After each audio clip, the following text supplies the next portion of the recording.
Number one అంటారు. అసలైన #1 Guru Kashi university. కానీ మరి మీ సర్వీస్ లో 2 మర్డర్ కేసులు 2 కన్విక్షన్ ఎక్కడ? సాలూరులోనే చేశాను సార్. ఎక్కడ? సాలూరులోనే పనిచేసేటప్పుడే నేను జాయిన్ అయిన 15 days కంటే ముందు ఒక టీచర్స్ని కపుల్ ఇద్దరు వైఫ్ అండ్ హస్బెండ్ని సెంబర మక్కువ వెళ్ళే వేలోనేమో చంపేశారు. ఇది ల్యాండ్కి సంబంధించినటువంటి ఇష్యూస్లో ప్రాపర్టీ ఇష్యూస్ ఉండేవి అప్పటికే. దాని మీద ప్లాన్ చేసి చంపేశారు. ఆ కేసు 15 days తర్వాత నేను ఇన్వెస్టిగేషన్ టేకప్ చేశాను. ఇన్వెస్టిగేషన్ టేకప్ చేసి అప్పటి వరకు ఉన్నటువంటి ల్యాబ్సెస్ ఏవైతున్నాయో కంప్లీట్గా రెక్టిఫై చేసి ఇన్వెస్టిగేషన్ కంప్లీట్ చేసి tower locations of the accused కూడా అన్ని ఆస్పెక్ట్స్లో ఇన్కార్పొరేట్ చేసి ఛార్జ్షీట్ ఫైల్ చేశాను. అందులో నేనుండగానే ట్రయల్ జరిగింది. అక్కడ పనిచేస్తుండగానే ట్రయల్ కంప్లీట్ అయింది. ట్రయల్ కంప్లీట్ అయ్యి వాళ్ళిద్దరికి నలుగురికి లైఫ్ ఇంప్రిజన్మెంట్, నలుగురే ముద్దాయిల మీద ఛార్జ్షీట్ వేశాను. నలుగురికి కూడా లైఫ్ ఇంప్రిజన్మెంట్ పడింది. ఎందుకంటే మర్డర్ చేసి చేయాల్సి వచ్చింది? ఆస్తికి సంబంధించినటువంటి ఇష్యూస్ అప్పటికి 10 ఏళ్ల నుంచి ఉన్నాయి. వీళ్ళు ముద్దాయిలు ఎవరైతే ఉన్నారో చంపేసినటువంటి వ్యక్తులు తాలూకా ల్యాండ్ని గ్రాప్ చేద్దామనేటటువంటి ఒక ఇష్యూ. దానికోసం కోర్టులో కేసులు ఫైల్ చేశారు. వాళ్ళు ఉంటే ఈ ప్రాపర్టీ రాదేమో అనేటటువంటి అంశంతో చంపేశారు. ప్లాన్ చేసి దారి కాసి మరి చంపేశారు. విజయనగరం సాలూరు నుంచి ఫాలో అవుతూ చంపేశారు. ఆ కేసు నేను ఇన్వెస్టిగేట్ చేశాను. సార్, ఆ కేసులో మీకు టెక్నికల్ ఎవిడెన్స్ కాకుండా ఇంకా వేరే ఇన్పుట్స్ అని వచ్చి ఎలా బ్రేక్ అయింది? అంటే అప్పటికే arrested accused, but oral evidence ఏదైతే ఉందో ఓరల్ ఎవిడెన్స్ ఆ ఫియర్కి ఎవరో చెప్పడానికి ముందుకు రాలేదు. అలా గనక తీసుకెళ్తే కేసు పోతుంది అనేమో అనుకున్న తర్వాత దీంట్లో టెక్నికల్ ఎవిడెన్స్ కూడా మనం పెట్టాలి. ఎక్యూజ్డ్ తాలూకా ప్రతి ఫోన్ నెంబర్ తీసి ఎక్కడి నుంచి ఎలా వచ్చాడు. హైదరాబాద్ నుంచి ఎక్యూజ్డ్ ఏమో సాలూరు వరకు వచ్చాడు. సాలూరు నుంచి మక్కు వరకు ఇన్సిడెంట్ అప్పుడు అక్కడ ఉన్నాడు. అక్కడి నుంచి ఇన్సిడెంట్ జరిగిన తర్వాత బొబ్బుల్ రైల్వే స్టేషన్కి వెళ్ళి అక్కడి నుంచి ఎగ్జిట్ వెళ్ళారు. కాబట్టి మనం టెక్నికల్ ఎవిడెన్స్ ఇన్కార్పొరేట్ చేశాము. దాంట్లో సీసీ ఫుటేజ్ తీసుకున్నాను. ఎక్యూజ్డ్ ఏమో అంటే క్రైమ్ జరిగినప్పుడు కాదు, క్రైమ్కి రావడానికంటే ముందు క్రైమ్ నుంచి ఎగ్జిట్ వెళ్ళిపోయేటప్పుడు. ఈ 2 అంశాల్లోని ఉన్నటువంటి ఇన్వెస్టిగేషన్ ఎవరైతే మనకి పాజిటివ్గా ఎవిడెన్స్ చెప్పేదానికి అవకాశం ఉందో వాళ్ళతో 164 చేయించి ట్రయల్ టైం అప్పుడు పీపీ గారిని కలిసి పూర్తిగా బ్రీఫ్ చేసి కోఆర్డినేషన్తో ఆ కేసు కన్విక్షన్ వరకు తీసుకురాగలిగాం. అంటే ఎస్టాబ్లిష్ చేశారా? Motive of the offence land issue. ఆ కేసెస్ ఏవైతే ఉన్నాయో, ప్రీవియస్ కేసెస్ ఏవైతే ఉన్నాయో ఆ రికార్డ్ అంతా కూడా కోర్టులో ఫైల్ చేశాం. దానివల్ల 4 ముద్దాయిలు జైల్లో ఉన్నారు. 4 ముద్దాయిలు లైఫ్ ఇంప్రిజన్మెంట్ ఇచ్చి జైల్లో ఉన్నారు. విశాఖపట్నం జైలు, వైజాగ్ జైల్లో. అలాగే మర్డర్ జరిగిన తర్వాత ట్రయల్ అయ్యేంత వరకు ఇమీడియట్గా వాళ్ళ మీద రౌడీ షీట్ ఓపెన్ చేసి కంట్రోల్ చేసాం. ఎందుకంటే రిమైనింగ్ విట్నెసెస్ని వీళ్ళు థ్రెట్ చేసేదానికి అవకాశం ఉంది. బెయిల్కి ట్రయల్కి మధ్యలో ఉన్నటువంటి గ్యాప్ ఏదైతే ఉందో వాళ్ళని అలా కంట్రోల్ చేయకపోతే ఎవిడెన్స్ ఏమో రిమైనింగ్ ఉన్న ఎవిడెన్స్ కూడా వచ్చేదానికి అవకాశం. దాన్ని ఇది ఒక కేసు. అంటే ముద్దాయి మనం సరిగా ఇన్వెస్టిగేట్ చేయకపోతే మర్డర్ చేసేవాడికి ఏముందిలే కోర్ట్స్లో పోతాయి కదా, సరిగా ఇన్వెస్టిగేట్ చేయరనే మెసేజ్ పోతుంది. కాబట్టి వాడు జైల్లో ఉంటే ఆ మెసేజ్ రిమైనింగ్ 10 విలేజ్లకి వెళ్ళి క్రైమ్ చేయడానికి వాడు ఆగుతాడు. అలాగే ఇంకో కేసు మక్కువ లిమిట్స్, అది కూడా వైఫ్ అండ్ హస్బెండ్ ఇద్దరిని చిల్లంగని చంపేశారు.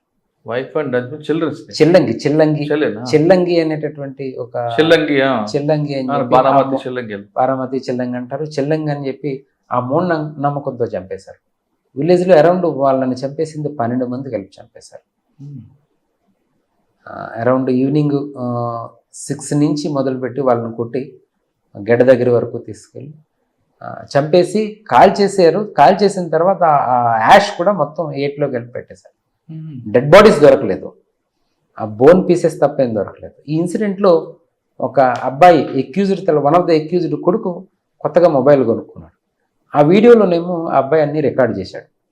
గ్రామానికి పోయిన తర్వాత మనం ఎంక్వైరీస్ అన్నీ చేసిన తర్వాత ఒక మొబైల్లో ఇది రికార్డ్ అయింది అని చెప్పి, అంటే విలేజ్లో అందరూ వచ్చారు, బట్ ఎవరు కూడా మన దగ్గరికి సాక్ష్యం చెప్పడానికి ముందు రావట్లేదు. ఎందుకంటే వాళ్ళు సేమ్ విలేజ్ వాళ్ళందరూ ఎక్యూజ్డ్ కోఆపరేట్ చేసేటటువంటి సందర్భం. ఇది ఎప్పుడైతే అబ్జర్వ్ చేశామో ఆ టెక్నికల్ ఎవిడెన్స్ అని ఇన్ఫర్మేషన్ ఉందని ఇమీడియట్గా మొబైల్ తీసుకున్న తర్వాత ఫ్యామిలీ మెంబర్స్ని ఎగ్జామిన్ చేసాము. ఆ మొబైల్లో ఉన్నటువంటి డేటాని FSLకి పంపించి రిట్రీవ్ చేసి ప్రతి ఇమేజ్ డెవలప్ చేసి ఆ ఇమేజ్ వాళ్ళని ఎగ్జామిన్ చేయడం, ఎంటైర్ అంతా కూడా పర్సన్ టు పర్సన్ వాళ్ళ తాలూకా పేరు వివరాలు అన్నీ కూడా పీపీ గారితో మాట్లాడిన తర్వాత ఇవన్నీ డాక్యుమెంటేషన్లోకి తెచ్చుకుంటే సజెస్ట్. మీడియట్స్ రిపోర్ట్ ప్రతి ఒక్కడికి మీడియట్స్ రిపోర్టు, ఇన్సిడెంట్ అప్పుడు ఆయన ఏ బట్టలు వేసుకున్నాడు, ఎవరు పర్సన్, చేతిలో ఏముంది, వెపన్ ఏముంది అన్నది ప్రతిదీ కూడా మీడియట్స్ రిపోర్ట్ డ్రాఫ్ట్ చేశాం. కరెక్ట్, ఎంతో చేశారు కరెక్టే. కానీ చనిపోయింది వాళ్ళని ప్రూవ్ చేయడానికి DNA టెస్ట్ చేయించారా? ఇది ఒకటి చేసింది. అలాగే డెడ్ బాడీస్ తాలూకా మనం టిష్యూస్ ఏవైతే ఉన్నాయో ఈ టిష్యూస్ని డిఎన్ఏకి పంపించాను ఆ అమ్మాయితో పాటు. ఇద్దరు తాలూకాది కూడా మనం ప్రూవ్ చేసాం. డెడ్ బాడీ ఏదైతే ఉందో డెడ్ బాడీ వీళ్ళ తాలూకా ఆరిజినే అని చెప్పి డెడ్ బాడీ ఐడెంటిఫికేషన్ కన్ఫర్మ్ చేశాము డిఎన్ఏ రిపోర్ట్ పంపించి. అలాగే వాళ్ళు తాగడానికంటే ముందు, క్రైమ్ చేయడానికంటే ముందు వాళ్ళు తాగారు మందు. ఈ బాటిల్స్ అయ్యి అక్కడ పడేస్తే అందులో ఫింగర్ ప్రింట్స్ ఎస్టాబ్లిష్ అయ్యాయి. అలాగే వాళ్ళు చంపిన తర్వాత కాల్చడానికేమో పచ్చి కర్రలు కట్ చేశారు. ప్రతి కర్రలో ఎక్కడైతే ఉందో ఆ చెట్టుకి సీన్ అబ్జర్వేషన్ రిపోర్ట్ ప్రిపేర్ చేసేటప్పుడే ఇవన్నీ తయారు చేశాం. అలాగే వాళ్ళు విలేజ్లో క్రైమ్ చేయడానికి ఆ రోజు ఇన్సిడెంట్ కంటే ముందు రెయినీ సీజను ఈ పంటల్లో నుంచి నడిచి వచ్చినటువంటి ఫుట్ ప్రింట్స్ దొరికాయి. ఫుట్ ప్రింట్స్ జనరేట్ చేసాము, ఫింగర్ ప్రింట్స్ టాలీ చేసాము. అలాగే వీడియో ఫుటేజ్ ఒకటి మనకి లైవ్ వీడియో ఫుటేజ్ దొరికింది. ఇన్ని ఎవిడెన్సెస్ ఉంటే ఇన్వెస్టిగేషన్లో చిల్లంగి వీళ్ళే పెట్టారు అని చెప్పినటువంటి వ్యక్తి ఒరిస్సా సంబంధించినటువంటి ఆయన్ని కూడా మనం అక్యూజ్డ్గా ఇన్కార్పొరేట్ చేసాం. ఆ కేసులో 12 మెంబర్స్ పెడితే 12 మెంబర్స్ కూడా convicted till last breath, last తుది శ్వాస వరకు వాళ్ళు జైల్లో ఉండాల్సిందే. ఇప్పటికీ జైల్లోనే ఉన్నారు. Super. This is the first case ఈ డిస్ట్రిక్ట్ లో లాస్ట్ బ్రీత్ వరకు లైఫ్ ఇంప్రిజన్మెంట్ ఇచ్చినటువంటి ఫస్ట్ కేసు డిస్ట్రిక్ట్. కానీ వాళ్ళ తరఫున ఎవరు అప్పీల్కి వెళ్ళదు? అప్పీల్కి వెళ్ళిన ఎవిడెన్స్ అంతా కూడా ఇంటాక్ట్ ఎవిడెన్స్, ఎక్కడ కూడా వాళ్ళకి 1% కూడా పాజిటివ్ కానీ. ఓకే సార్, ఇది కాకుండా ఒక రేప్ కేసు పోక్సో, ఇది కాకుండా పోక్సో కేసెస్ అయితే కనుక రీసెంట్గా ఇక్కడ జాయిన్ అయిన తర్వాత సలూరు భోగపురం సర్కిల్లో జాయిన్ అయిన తర్వాత పుష్ప ట్రాక్ లిమిట్స్లోనే భోగపురంలో మీరు 24 నుంచి చేస్తున్నారా? 24 sir. Last year almost 1 year రేపు వస్తే కనుక 1 year పూర్తవుతుంది. ఇక్కడ జాయిన్ అయిన తర్వాత ఒక పోక్సో కేసు అయింది సార్. సార్ ఆ కేసు గురించి చెప్పే ముందు ఇక్కడ జాయిన్ అవ్వగానే మీకు వచ్చిన ఛాలెంజ్ ఏముంది? ఈ సర్కిల్లో జాయిన్ అయ్యేసరికి నాకు ఉన్నటువంటి ఛాలెంజ్ ఒకటి రోడ్ యాక్సిడెంట్స్. ఇక్కడేమో నేషనల్ హైవే టువర్డ్స్ NH26 ఒకటి ఉంది, అలాగే NH60 నేషనల్ హైవే ఉంది. ఇక్కడ ఒకటి. ఇది కాకుండా ఈ 3 మండలాల్లో మన పుష్ప ట్రాక్ కానీ, డెంకాడ్ కానీ, నెల్లిమర్ల కానీ కొద్దిగా పొలిటికల్గా సెన్సిటివ్ ఉన్నటువంటి ఒక ప్రాంతం. కాబట్టి ఏంటంటే ఇక్కడ రిక్వైర్మెంట్ ఇమీడియట్ యాక్షన్ రిక్వైర్. ఏదైనా ఇన్సిడెంట్ వచ్చినప్పుడు మనం ఇమీడియట్గా యాక్షన్ తీసుకోకపోతే అది ఆటోమేటిక్గా మనకి అది పెద్ద ఇష్యూ జరిగేదానికి ఒక అవకాశం ఉంది. ఇది ఒకటి. అలాగే నేను జాయిన్ అయ్యేసరికి చాలా వరకు యూఏ కేసెస్ ఉన్నాయి, పెండింగ్ కేసెస్. అంటే ఒక పోలీస్ ఆఫీసర్ నేను జాయిన్ అయ్యేసరికి అరౌండ్ 456 కేసెస్ ఉన్నాయి. ఈరోజు 3 పోలీస్ స్టేషన్స్లో కలిపి 200 కేసెస్ ఉన్నాయి. 50% ఆఫ్ ద క్రైమ్ మేము రెడ్యూస్ చేయగలిగాము, పెండెన్సీ ఆఫ్ కేసెస్. అలాగే అంటే మేము యూఏ కేసెస్ తగ్గించకపోతే లేజర్ టైం దొరుకుతుంది. లేజర్ టైం దొరికినప్పుడు మేమేమో విలేజెస్కి పోవడం కానీ, క్రైమ్ ప్రివెన్షన్కి ఏమో రోడ్డు మీద పోవడం కానీ ఇది చేసేదానికి మాకు టైం దొరుకుతుంది. ఎప్పుడైతే యూఏ కేసెస్ బర్డెన్ పెరిగిపోతుందో మనం అదర్ వర్క్స్ మీద కాన్సన్ట్రేట్ చేయలేం. ఇప్పుడు కూడా primary duty of police officer prevention of crime, ఆ తర్వాత డిటెక్షన్ అనే కాన్సెప్ట్. ముందు నేరం జరగడానికంటే ముందు దాన్ని మనం ఆపే ప్రయత్నం చేయగలిగాం. అది చేయలేనప్పుడు క్రైమ్ జరిగిన తర్వాత డిటెక్షన్ అనే కాన్సెప్ట్. కాబట్టి మనం క్రైమ్ జరగకుండా చేయడమే ప్రధానమైనటువంటి టాస్క్. మా ఎస్పీ గారు వకుల్ జిందాల్ సార్ తాలూకు ఇన్స్ట్రక్షన్స్ కూడా అంటే మీరు రెగ్యులర్గా చూస్తుంటారు సార్. ఏంటంటే ముందు అవేర్నెస్ పెట్టండి. ఎవ్రీ డే కూడా ఏదో ఒక ఆర్టికల్ని మనం సోషల్ మీడియాలోనే వీటిలో పోస్ట్ చేసి ప్రజలకు అవగాహన కల్పించాలి. మీటింగ్లు పెట్టడం కానీ, మేము ప్రతి వారం కూడా విలేజ్కి పోవడం, ప్రతి 15 డేస్కి ఒక నైట్ హాల్ట్ ఏమో గ్రామంలో ఉండడం కానీ. అలాగే ఇక్కడ ఎస్పీ గారు జాయిన్ అయిన తర్వాత ప్రైమరీగా ఏంటంటే డ్రగ్ అవేర్నెస్, మేజర్గా డ్రగ్ అవేర్నెస్, యాక్సిడెంట్స్ ఏమో ప్రివెన్షన్కి ఏమో అవేర్నెస్, సోషల్ మీడియాలోనేమో ఎవరైనా అబ్యూజివ్ పోస్టులు పెట్టకుండా అవేర్నెస్, సైబర్ క్రైమ్ నుంచి మనం బారి పడకుండా ఏ విధంగా మనం ప్రివెంటివ్ మెజర్స్ తీసుకోవాలి. ఈ రకమైనటువంటి అవేర్నెస్ ఏదైతే ఉందో ఇది ఎస్పీ గారి తాలూకా ప్రయారిటీ. దాన్ని మేము దృష్టిలో పెట్టుకుని ఏంటంటే రోడ్ యాక్సిడెంట్స్ని కంట్రోల్ చేయడానికి, సైన్ బోర్డ్స్ పెట్టడం కానీ హైవే వాళ్ళతో మాట్లాడి నేషనల్ హైవేలో ఇప్పుడు మీరు చూస్తే సీసీ కెమెరాస్ నేషనల్ హైవేలో పెట్టినవి కాక మేము కలెక్టర్ గారితో ఎస్పీ గారు మాట్లాడి నేషనల్ హైవేలో కెమెరాస్ పెట్టించారు. ఇవి కాకుండా ఎస్పీ గారు ఏంటంటే ఈ జిల్లాలో కెమెరాస్ పెట్టించాలి, ఎక్కువ శాతం క్రైమ్ జరిగిన వెంటనే మనకు తెలియాలి ఏం జరిగిందో. అలా ఈ 3 పోలీస్ స్టేషన్స్లో మేము అరౌండ్ 500 వరకు కెమెరాస్ పెట్టించాం. ఈ 1 yearలో ఈ 1 yearలో 500 వరకు కెమెరాస్ పెట్టించాం. అంటే దానివల్ల దానితో పాటు మీకు ఇప్పుడు రేప్ కేసు, దీంతో పాటుగా ఒక పోక్సోకి సంబంధించి ఒక అంశం ఏంటంటే నేను జాయిన్ అయ్యేటప్పటికి 2022లో ఒక పోక్సో కేసులో ఒక 8 years అమ్మాయి మీద సెక్షువల్ అసాల్ట్ చేశాడు, బెయిల్ మీద వచ్చి బయట ఉన్నాడు. సేమ్ పర్సన్ 2024లో నేను జాయిన్ అయ్యేసరికి ఒక 5 years అమ్మాయి మీద సెక్షువల్ అసాల్ట్ చేశాడు. అటెంప్ట్ చేయబోయాడు, ఇంతలో విలేజర్స్ పట్టుకున్నారు. పతివాడ అని చెప్పి చిన్న విలేజ్. ఆ ఇన్సిడెంట్ జరిగిన నెక్స్ట్ డే, ముందు రోజు ఇన్సిడెంట్ జరిగింది, నెక్స్ట్ డే డిఐజీ సార్ మాకు ఇన్స్పెక్షన్కి వచ్చారు. ఎస్పీ గారు డిఐజీ గారు ఉన్నారు. ఏమయ్యా రామకృష్ణ, అంటే ఆల్రెడీ క్రైమ్ చేశాడు, మరలా క్రైమ్ చేసేసాడు, ఇట్ షుడ్ బి మనం వాడికి ఆ ఇన్వెస్టిగేషన్లో మనం సక్రమంగా చేసి వాడికి శిక్ష వరకు తీసుకెళ్ళకపోతే మరలా ఇంకో క్రైమ్ చేసేదానికి అవకాశం ఉంది అని చెప్పి డిఐజీ గారు ఎస్పీ గారు చెప్పారు. ఇది జరిగినటువంటి 18 daysలో ఎఫ్ఎస్ఎల్కి పంపించి రిపోర్ట్ తీసుకొని ఇమీడియట్గా అరెస్ట్ చేశాను. 18 daysలో ఇన్వెస్టిగేషన్ పూర్తి చేసి ఛార్జ్షీట్ ఫైల్ చేశాను.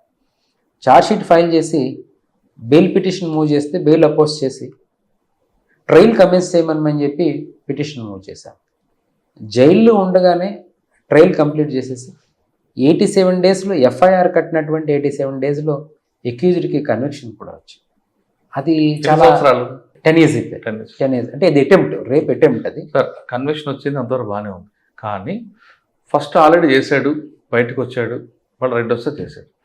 వాడిని కోర్టుకి పంపకుండా పోలీస్ స్టేట్మెంట్ జరిగిందా జరగలేదా? కోర్టుకు పంపించకుండా పోలీస్ ట్రీట్మెంట్, కోర్టుకి పంపక ముందు పోలీస్ స్టేట్మెంట్ ఉందా లేదు? భయం ఉండాలి కదా. ఒక అంటే- ఆడపిల్ల మీద, అంటే- చిన్న పిల్ల మీద 2 సార్లు చేశాడంటే అంటే జనరల్గా ఇప్పుడు అంటే ఈ ప్రస్తుతం ఉన్నటువంటి చట్ట పరిధిలో మనం ఇన్వెస్టిగేట్ చేయాలి తప్ప 3rd degree వాడి మనం రిమాండ్ వరకే కాన్సన్ట్రేట్ చేసి మనం ఫైనల్ ఆబ్జెక్ట్ను మనం చేయకపోతే, ఇన్వెస్టిగేషన్ సక్రమంగా చేయకుండా. కానీ అమ్మాయికి 2 సార్లు చేశాడంటే వాళ్ళలో భయం అనేది లేకుండా పోయిందని కదా. అంటే మీరు వాడితో మాట్లాడి ఉంటారు, చిన్నపిల్ల మీద ఎందుకు వాడికి? అంటే ఇనీషియల్గా ఫస్ట్ క్రైమ్ జరిగేటప్పటికి that person is a junior, దానివల్ల ఈజీగా బయటికి అలా కేసు అయితే ఉంది ప్రజెంట్, బట్ స్టిల్ ఈజీగా బయటికి రాగలిగాడు. సెకండ్ ఇన్సిడెంట్ అవడం వల్ల ఏంటంటే ప్రీవియస్ ఇన్సిడెంట్ కోర్ట్ చేస్తూ నేను రిమాండ్కి పంపించాను, బెయిల్ అపోజ్ చేశాను. జడ్జి గారు ట్రయల్ అదంతా ఓకే, అదంతా ఒక పార్ట్. మీరు వాడితో మాట్లాడి ఉంటారు. ఓకే, ఫస్ట్ జరిగినప్పుడు జువైనల్ హోమ్కి వెళ్ళాడు, బయటకు వచ్చాడు. సెకండ్ టైం మళ్ళీ రిపీట్ చేశాడు. ఈ మధ్యలో వాళ్ళ పేరెంట్స్ కానీ వీళ్ళ మార్పు తేవాలని ప్రయత్నం చేయడం కానీ, లేదు వాడు కూడా తప్పు జరిగిందనే భావనలోకి వచ్చాడా, లేదు ఏమేమి చట్టం నాకు ఏం చేయదని ఆ విధంగా చేశాడు? తప్పు చేసే భావన అయితే కనుక నాకు కనిపించలేదు. టు బి ఫ్రాంక్, ఆయన సైకలాజికల్గా ఒక పర్వర్టెడ్ స్టేజ్లో ఉంటారు. ఎప్పుడైతే నేను మాట్లాడిన తర్వాత లెట్ ఇట్ బి మనం ప్రాపర్గా రికార్డు బిల్డప్ చేసి రిమాండ్ పంపించడమే. వాళ్ళ పేరెంట్స్ ఎవరు లేదా? పేరెంట్స్ ఉన్నారు. మరి వాళ్ళు ఏమంటారు? పేరెంట్స్, బ్రదరు అందరూ ఉన్నారు. సార్ మేము చెప్తున్నాం కానీ చేశాడు అని చెప్పి. అంటే ఆడు రెండోసారి కూడా చేయడానికి కారణం మీరంట్లకు సైకాలజీ పర్వర్ట్ అయిపోయాడా, లేదు సెల్ ఫోన్లు, మొబైల్ ఫోన్లో చూసి? ప్రస్తుతం ఉన్నటువంటి సొసైటీ ఒకటి, రెండోది గతంలో ఈజీగా వచ్చేసాం కదా, కాబట్టి మరలా ఇలాగే ఉంటుందేమో అనేటటువంటి ఒక అవగాహన లేకపోవడం ఒకటి. ఈ రెండిట్లకి ఒక మెసేజ్ ఏంటంటే, ఈ కన్విక్షన్ వచ్చిన తర్వాత చుట్టుపక్కల ఉండేటటువంటి విలేజెస్ ఏవైతే ఈ మెసేజ్ పాస్ అయింది, ఎస్ ఎక్కడైనా ఈ టైప్ ఆఫ్ యాక్టివిటీ చేస్తే జైలుకి వెళ్ళిపోతారనే మెసేజ్ మేము పంపించగలిగాం. అంటే మనం 3rd degree వాడడం వల్ల, అంటే 3rd degree అనట్లేదు, పోలీస్ ట్రీట్మెంట్ ఉండాలి. పోలీస్ ట్రీట్మెంట్ అంటే మనం అనుకునేటటువంటిది మాట్లాడడం వరకు, ఇంట్రాగేషన్ ఆస్పెక్ట్ వరకు మనం చూసినప్పటికి కూడా, బట్ ఇన్వెస్టిగేషన్ మీద ఇప్పుడు ప్రొఫెషనల్ ఇన్వెస్టిగేషన్ ఏ విధంగా చేయాలనేటటువంటి దాని మీద ఇంకేమున్నాయండి మనం భోగపురంలో? నేను ఇక్కడ జాయిన్ అయిన తర్వాత అంటే ఇప్పుడు కూడా మాకు పోలీస్కి ఇచ్చేటటువంటి ల్యాండ్స్ని ఇలా ఎవరో ఎంక్రోచ్ చేయడం కానీ ఇటువంటివి జరుగుతుంటాయి. దాన్ని ప్రివెంట్ చేయగలిగాం మేము. ముందు ఫెన్సింగ్ అది ప్రాపర్గా వేసి ప్రాపర్గా గార్డెన్ అది తయారు చేసుకొని పోలీస్ స్టేషన్కి వచ్చేటటువంటి వాళ్ళకి ఒక చుట్టూ మంచి వాతావరణం కనిపించేలా ప్రయత్నం చేయడం, ఇది మేము చేయగలిగాం. అలాగే సిబ్బంది మెన్ వెల్ఫేర్కి వచ్చేసరికి మోటివేషనల్, మనం మోటివేట్ చేసి పని ఎక్స్ట్రాక్ట్ చేసుకోగలం. అంటే ఇష్టంతో పని చేసేటటువంటి ఒక మెకానిజాన్ని క్రియేట్ చేయగలం. దాంట్లో కూడా నేను సక్సెస్ అయ్యానని అనుకుంటాను. సిబ్బంది అందరూ కూడా మనం ఏ వర్క్ అసైన్ చేసినా కూడా చాలా బాగా పనిచేస్తుంటారు. అలాగే ఆఫీసర్స్, మా డిఎస్పీ గారు కానివ్వండి, శ్రీనివాసరావు గారు డిఎస్పీ గారు కానివ్వండి, అడిషనల్ ఎస్పీ మేడం ఉన్నారు స్వామి, మేడం ఇలా ఉంది సరే ఇలా ఉంది అన్నట్టు వాళ్ళు చాలా పాజిటివ్గా రెస్పాండ్ అవ్వడం. అంటే ఎస్పీ గారిది అయితే అవుట్ స్టాండింగ్ సపోర్ట్. ఎస్పీ గారు ఏంటంటే మమ్మల్ని ఎవ్రీ టైము గైడ్ చేస్తుంటారు. ఇలా ఉంది సార్, ఇలా ఉంది, ఈ ఇష్యూ ఉంది అని మనం చెప్పిన వెంటనే లేదు ఇలా చేయండి అన్నారు. ఇమ్మీడియట్గా మనం ఏదైనా ప్రాబ్లం ఉంది అంటే కన్సర్న్ ఆఫీసర్స్తో ఏదో రెవెన్యూ సైడ్ కానివ్వండి, జ్యుడిషియరీ కానీ ఎస్పీ గారు కన్సర్న్ వాళ్ళతో మాట్లాడడం కానీ, అలాగే మమ్మల్ని గైడ్ చేయడం కానీ, ఇవి చాలా వరకు ఎస్పీ గారు మాకంటే ఎక్కువ. మీరు ఎస్పీ గారిని అబ్జర్వ్ చేస్తే 10:30కి ఆఫీస్లో కూర్చొని 6:30 వరకు కూర్చొని ఉంటారు కంటిన్యూస్గా, ఎప్పుడు అవైలబుల్.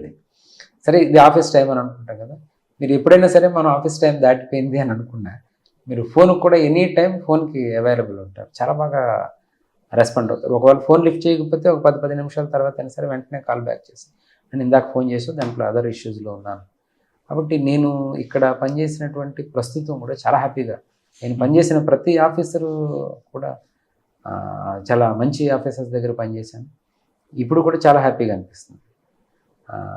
అలాగే ఇంకొక ఆనందం అనిపించేటటువంటి అంశం ఏంటంటే మేము ఫస్ట్ పబ్లిక్ని మనం సాటిస్ఫై చేయగలిగితే, పోలీస్ అనేటటువంటి ప్రజెన్స్ ఆఫ్ పోలీస్ కూడా ఏంటంటే పర్పస్ ఏమో పబ్లిక్ అనేటటువంటి వాళ్ళకి ఉపయోగం కోసం. కాబట్టి వాళ్ళ వచ్చిన కంప్లైంట్ని ఇమీడియట్గా మనం యాక్షన్ తీసుకోవాలి. ఒక మంచి మెసేజ్ ఏమో పోలీస్ బాగా పనిచేస్తున్నారు అనేటటువంటి ఒక మెసేజ్ ఇవ్వాలి అనేటటువంటిది ఆ కాన్సెప్ట్తోనేమో ఇక్కడ పనిచేస్తున్నాం. ఈ 1 year కూడా చాలా హ్యాపీగా అయిందని నేను అనుకుంటున్నాను. ఓకే సార్, ఫైనల్గా చెప్పండి, మీకు చాలా సర్వీస్ ఉంది కానీ ఒక గోల్ ఉంటుంది ప్రతి ఆఫీసర్కి. ఆ గోల్ ఏంటి? నా గోల్ అయితే కనుక నా గోల్ అని